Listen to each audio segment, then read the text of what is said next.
بسم اللہ الرحمن الرحیم۔ تمام تعریفیں اللہ کے لیے ہیں، وہی نیک بندوں کا ولی ہے۔ میں گواہی دیتا ہوں کہ اللہ کے سوا کوئی معبود برحق نہیں، وہ یکتا ہے، اس کا کوئی شریک نہیں، وہی تمام مخلوقات کا معبود برحق ہے۔ اور میں یہ بھی گواہی دیتا ہوں کہ نبی کریم صلی اللہ علیہ وسلم اللہ کے بندے اور رسول ہیں۔ آپ تمام انبیاء کرام اور رسولوں کے سردار ہیں۔ اللہ ان پر، ان کی آل پر اور تمام صحابہ کرام پر رحمتیں اور برکتیں نازل فرما۔ پیارے دوستو، جیسا کہ آپ جانتے ہیں کہ چند ہی دنوں میں ربیع الاول کا آغاز ہونے والا ہے۔ یہ بہت ہی برکتوں اور عظمتوں والا مہینہ ہے۔ ربیع الاول کا مہینہ اسلامی ہجری سال کا تیسرا مہینہ کہلاتا ہے۔ اس مہینے کی عظمت اور برکت کے لیے کیا یہ کم ہے کہ اس مہینے میں ہمارے پیارے نبی کریم صلی اللہ علیہ وسلم تشریف لائے۔ ناظرین گرامی، اس مہینے کی ایک ایسی فضیلت ہے جو تمام باقی مہینوں سے افضل ہے، لہٰذا اس مہینے کی خوب تعظیم و تکریم اور عبادت کا اہتمام کرنا چاہیے، جس کا طریقہ یہ ہے کہ ہر عمل میں نبی کریم صلی اللہ علیہ وسلم کی سنتوں کو اپنایا جائے، اپنے عقائد و اعمال کی اصلاح کی جائے، شرک و بدعات سے بچا جائے، ہر قسم کے صغیرہ اور کبیرہ گناہ سے پرہیز کیا جائے، فرض نماز اور دیگر مختلف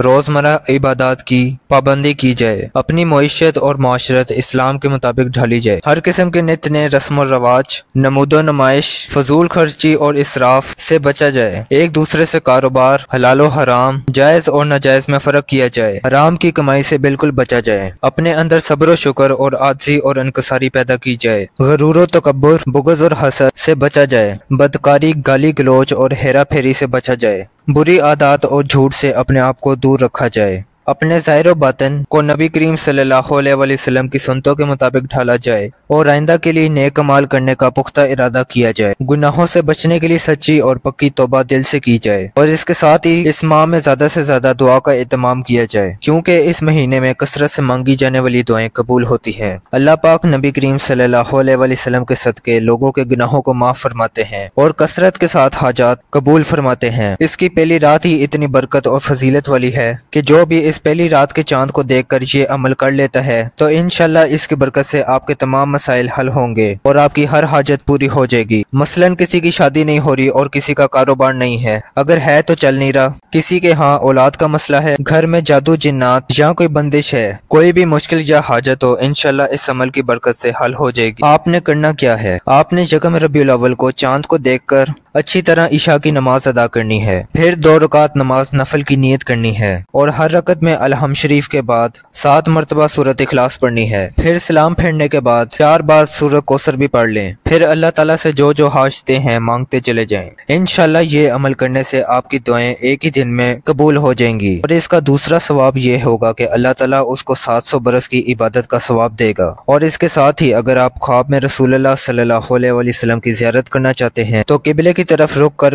33 مرتبہ درود شریف پڑھیں، آپ کا وضو ٹوٹنے نہ پائے، اور اسی طرح آپ بستر پر لیٹ جائیں اور درود شریف پڑھتے پڑھتے سو جائیے۔ انشاءاللہ خواب میں نبی کریم صلی اللہ علیہ وسلم کی زیارت ہوگی۔ ہم میں سے ہر بہن بھائی ربیع الاول کی پہلی تاریخ کو یہ عمل لازمی کرے اور پھر قرآن پاک باقاعدگی سے پڑھے اور نماز کی پابندی بھی کرے، انشاءاللہ ہر حاجت پوری ہوتی جائے گی اور مشکلات حل ہو جائیں گی۔ ناظرین، یہ تھی ہماری ویڈیو۔ امید ہے کہ آپ کو ہماری یہ ویڈیو پسند آئی ہوگی۔ اگر آپ کو یہ ہماری ویڈیو پسند آئی ہے تو اس ویڈیو کو لائک اور ہمارے چینل علیان جاوید آفیشیل کو سبسکرائب کر لیں اور بیل کے آئیکن کو بھی دبا دیں تاکہ ہمارے آنے والے ہر نوٹیفیکیشن آپ تک پہنچتے رہیں۔